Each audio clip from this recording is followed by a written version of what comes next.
بۆ بەڕێزان سەرۆکایەتی ئەنجومەنی وەزیران ئەندامانی پەرلەمانی کوردستان بەڕێز وەزیری تەندروستی بەڕێز وەزیری دارایی و ئابووری بەڕێزان ئەندامانی ئەنجومەنی پارێزگای سلێمانی بەڕێزان ئێمە وەکو کارمەندان و پزیشکانی سنووری قەزاکانی شارەزوور سەید سادق پێنجوێن قەرەداغ دووکان ئەمڕۆ بەرواری 11/11/2019 بۆ دوو مەبەستی سەرەکی گرتبووینەتەوە کە بریتین لە یەکەم لە بەرواری 1/1/2019ەوە دەرماڵەی جوگرافیا لە کارمەندان و پزیشکانی سنووری ئەو شوێنانەی کە لەسەرەوە باسمان کردوون بڕدراون. ئەم لێبڕینەش پاڵپشت نییە بە هیچ دەقێکی یاسایی.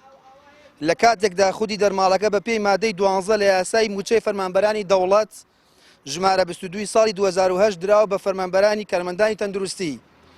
بۆیە داواکارین هەرچی زووە بڕیار بدرێت بە سەرفکردنەوەی دەرماڵەی جوگرافیا لەگەڵ قەرەبووکردنەوە و گێڕانەوەی ئەو بڕە و کە لەو چەند مانگەی پێشودا بە نایاسایی لێمان بڕاوە. داواکاری دووەمان ئەو کارمەندانەیە کە لە سنوورەکە ماوەی چەند ساڵێکە بە خۆبەخشانەی ئیشەکەن کارمەندانی تەندروستی بە هەموو بەشەکانەوە بەشی تەندروستی کۆمەڵ بەشی پەرستاری بەشی شیکاری نەخۆشەکان داواکارین هیچ نەبێت هەمووشان نەبێت نسبەیەکی باشیان لێدا مەزرێ بەپێی پێویستی نەخۆشخانە بەڵبندەکان.